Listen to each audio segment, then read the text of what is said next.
sa lupa'y para akong inaalon at nalulunod sa batikos ng mundo, sa kung ano lamang ang kaya ko.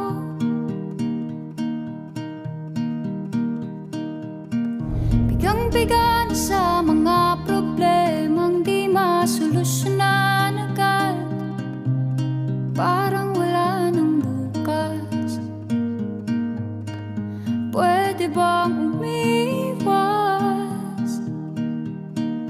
Hinahanap ang sarili, ngunit di nakakayanan sa ligaw na dinadaanan ko. Saan na to patungo? Saan ako patungo? Dahan-dahan nating simulan